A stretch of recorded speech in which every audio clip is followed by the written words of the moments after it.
तो नमस्कार, आदाब, सत श्री अकाल, खम्मा गणी, राम राम दोस्तों। मैं रजनी स्वागत करती हूँ आपका हमारे चैनल द सक्सेस में। तो दोस्तों आज है 25 मई और शाम के बज गए हैं 5। तो 5 बजे हमारा दूसरा जो करंट अफेयर्स का वीडियो होता है उसका टाइम होता है।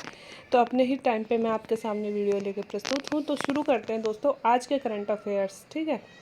देश में कितने उम्र के लोग बिना रजिस्ट्रेशन के वैक्सीन लगवा सकेंगे। तो ऐसा क्वेश्चन एग्ज़ाम में नहीं आना है, ऐसा क्वेश्चन हम अपनी जानकारी के लिए, क्योंकि हो सकता है, वैसे तो मैं आपको बोलती हूँ कि किसी भी न्यूज़ चैनल पे मतलब जो करंट अफेयर्स के वीडियो पे आप डिपेंडेंट रहो, अच्छी बात है, चाहे मेरा हो चाहे किसी का भी हो, बट खुद से भी आप थोड़ा बहुत न्यूज़पेपर पढ़ते रहें। बिकॉज कोई भी वीडियो या चैनल ऐसा नहीं है जो आपके टोटल करंट अफेयर समेट लेगा। क्योंकि मैं क्या करती हूँ, मैं ज़्यादातर ऐसे ही क्वेश्चन आपको देती हूँ जो हमारे एग्ज़ाम की दृष्टि से इम्पोर्टेंट है। ऐसे नहीं देती हूँ कि जो हमारे दैनिक आसपास वाली चीज़ों के लिए भी हमारे लिए इम्पोर्टेंट है ना। क्योंकि इतना दूंगी तो फिर मेरा वीडियो 2-2.5 घंटे का बन जाएगा, पूरा पेपर मुझे आपको बताना पड़ेगा। इसलिए मैं आपके सामने सिर्फ एग्ज़ाम से रिलेटेड चीज़ें लेके आती हूँ। तो अगर हो सकता है कोई पेपर नहीं पढ़ रहा हो तो उससे कैसे पता चलेगा कि अब 18+ की वैक्सीन जो है वो बिना रजिस्ट्रेशन के भी लगेगी, है ना। तो इसलिए कि आप एक कोई सा भी चाहिए एक पढ़ लीजिए, एक न्यूज़पेपर तो आप डेली पढ़ते रहिएगा, है ना। तो दोस्तों केंद्र सरकार ने अभी आदेश दे दिया है कि अब 18 से 44 साल के जो लोग हैं वो बिना ऑनलाइन रजिस्ट्रेशन के भी वैक्सीन लगवा सकेंगे, तथा ये लोग सीधे सेंटर पर जाकर ही वैक्सीनेशन रजिस्ट्रेशन करवा सकेंगे। अब दोस्तों ऐसा होगा कि पहले हमें कोविन ऐप पे जाकर रजिस्ट्रेशन करवाना पड़ता था, ठीक है, और उस रजिस्ट्रेशन बहुत मुश्किल से रजिस्ट्रेशन होता था, और उसके बाद में हमारा जो मतलब वैक्सीनेशन की डेट होती थी उस डेट पे हमें सेंटर पे जाना पड़ता था। लेकिन अब ये कर दिया गया है कि अब हमें, जैसे कि हमारे गांव में पहले जो 44+ वालों के लगी थी ना, वहाँ पे पहले ऐसे हुआ था कि यहाँ पे लोग आ गए थे और डायरेक्ट गांव के लोगों को बुला लिया था सेंटर्स पे, और वहाँ पे जाके उन्होंने खुद ने ही मतलब वहाँ पे जाके रजिस्ट्रेशन करवा लिया और फिर वहाँ पे सबके वैक्सीन लगा दी। लेकिन अब 18 to 44 वालों के दोस्तों ये किया था कि कोविन से, जैसे आप सबको पता है कोविन पे रजिस्ट्रेशन ज़रूरी होगा, तो इस वजह से बहुत सारे लोगों को बहुत सारी प्रॉब्लम्स आ रही थी। तो अब इस चीज़ को हटा दिया गया है ना। अब बिना रजिस्ट्रेशन के हम सीधे कोविड सेंटर पे पहुंच जाएंगे, और कोविड सेंटर पे पहुंच के वहाँ पे रजिस्ट्रेशन वो लोग हमसे नंबर वंबर पूछ के रजिस्ट्रेशन अपने आप कर लेंगे और हमारे वैक्सीन लग जाएगी। तो क्यों किया गया है और यह प्रक्रिया कहाँ कहाँ लागू हो रही है वो सारी चीज़ें भी देख लेते हैं। यह प्रक्रिया फ़िलहाल सरकारी सेंटर पर ही मिलेगी। प्राइवेट हॉस्पिटल्स में अभी भी ऑनलाइन रजिस्ट्रेशन के बाद ही वैक्सीनेशन स्लॉट बुक करवाया जा सकेगा।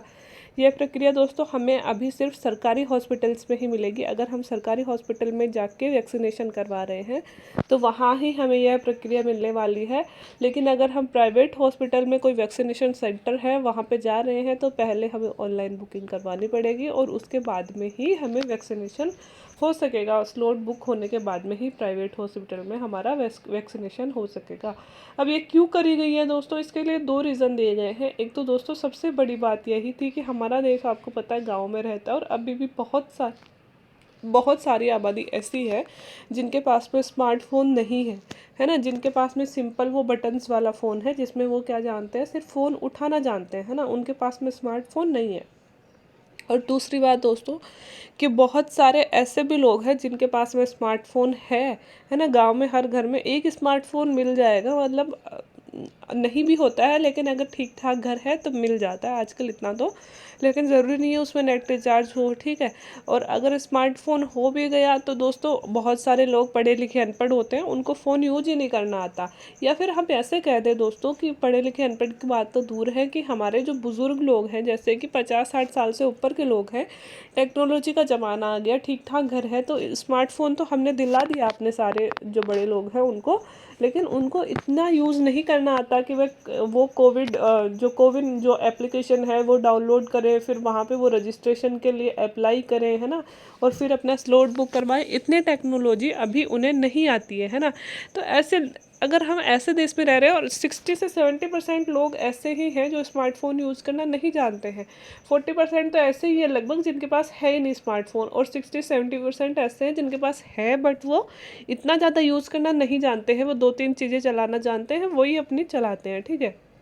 तो दोस्तों ऐसे देश में कहाँ तक उचित है कि हम स्मार्टफ़ोन से ही वैक्सीनेशन का स्लॉट बुक करवा सकते हैं और तभी वैक्सीन लगवा सकते हैं। इसका तो सीधा-सीधा मतलब ये हो गया ना कि भैया आप उन्हीं लोगों को प्रायोरिटी दे रहे हो जो पढ़े लिखे हैं, जो अच्छे ख़ानदान से हैं और जिनको टेक्नोलॉजी आती है ना? बेचारे गरीब सिंपल से घरों के लोग हैं जिनको नहीं आती है, जिनके पास स्मार्टफ़ोन भी नहीं है। अगर है तो टेक्नोलॉजी नहीं आती है तो फिर वो कहाँ से स्लॉट बुक करवाएँगे? तो यहाँ पे दोस्तों बहुत बड़ा भेदभाव हो रहा था, जिसे अब ख़त्म करने की कोशिश की गई है।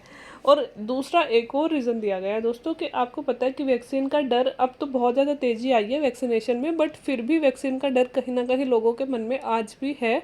और बहुत सारे लोग जहाँ तक पॉसिबल है वैक्सीन लगवाने नहीं जाते हैं। कई बार क्या होता है कि एक एक रजिस्ट्रेशन से दोस्तों हम 4 लोगों का स्लॉट बुक करवा सकते हैं, है ना? तो कई बार क्या होता है, घर के एक बच्चे ने 4 लोगों का स्लॉट तो बुक करवा दिया, उसमें 2 दादा-दादी है, 2 मम्मी-पापा है ना? मम्मी-पापा तो चले गए बट दादा-दादी नहीं जाएँगे। वो कहेंगे कि हमारे तो वैसे ही मरने के दिन पास में है, हमें क्यों तुम लोग मारना चाह रहे हो? और आप ज़्यादातर देखिएगा बुज़ुर्ग लोग वैक्सीनेशन के लिए नहीं जा रहे हैं, उनको डर लगता है कि हम मर जाएँगे इससे, है ना?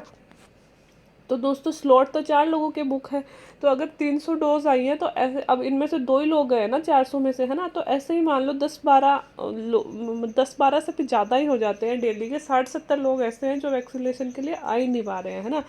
तो जो एक वैक्सीनेशन की वो जो शीशी होती है दोस्तों, उसको एक बार खोलने के बाद में उसकी एक कैपेसिटी होती है कि इसमें से 10 लोगों को वैक्सीनेशन लगेगी, है ना? अब मुझे अंदाज़ा नहीं पता है, लेकिन शायद 8 या 10 लोगों को लगती है, इतनी उसमें दवाई भरी होती है ना? उससे क्या होता है दोस्तों कि इतनी वैक्सीनेशन की जो शीशियाँ हैं वो मंगवा ली गई हैं और खोल भी ली जाती हैं। लेकिन क्या होता है कि लोग जब प्रॉपर पहुंच नहीं रहे हैं, 300 की जगह 200 ही पहुंच रहे हैं, 210 ही पहुंच रहे हैं, तो जो बाकी की जो वैक्सीनेशन की जो ड्रॉप्स हैं वो ख़राब भी हो रही थी, है ना? क्योंकि बहुत सारे लोग तो वंचित रह रहे हैं, वो तो स्लॉट बुक नहीं करवा पा रहे बिकॉज स्लॉट बुक हो चुके हैं पहले से। लेकिन बहुत सारे लोग हैं जो स्लॉट बुक करवा के भी सेंटर पे पहुंच नहीं रहे हैं। तो इससे जो वैक्सीनेशन यूज़ ली जा सकती थी, वो जो बची हुई वैक्सीन है दोस्तों, एक बार अगर किसी वैक्सीन को खोल दी, है ना? वैक्सीन को मतलब हाँ, इस शीशी को जो खोल दिया तो उसके बाद में क्या होता है कि इसकी जो दवा है वो पूरी यूज़ करनी पड़ती है ना? इसको मतलब वापस से ऐसा नहीं है कि बच गई तो कल यूज़ कर लेंगे। इसकी कैपेसिटी होती है कि बस एक बार खोल ली तो उसे पूरी को यूज़ करना ही ज़रूरी है ना? तो फिर अगर ये बच गई तो फिर इसका मतलब ये चीज़ ख़राब हो जाती है ना? तो इसकी वजह से बहुत सारी कमी हो रही थी। तो अगर हम वैक्सीनेशन सेंटर पे सीधे ही लोगों को बुलाते हैं तो हम देख रहे हैं कि भाई 10 लोग और खड़े हैं, अच्छा ठीक है 1 शीशी और खोल लेते हैं। फिर हम देखते हैं 10 लोग और खड़े हैं, ठीक है 1 शीशी और खोल लेते हैं, है ना? तो इससे ख़राब होने की संभावना भी वैक्सीनेशन की कम हो जाएगी। ये 2 रीज़न बताए गए हैं, इसलिए 44 प्लस वाला 18 प्लस से 44 वालों के लिए अब ये वैक्सीनेशन सेंटर पे मतलब स्लॉट बुक करवाना बंद कर दिया है। हम डायरेक्ट सेंटर पे जाके वैक्सीनेशन करवा सकते हैं। दूसरी खबर भी दोस्तों वैक्सीनेशन से रिलेटेड ही है। भारत में स्पुतनिक वी का उत्पादन कौन सी कंपनी कर रही है?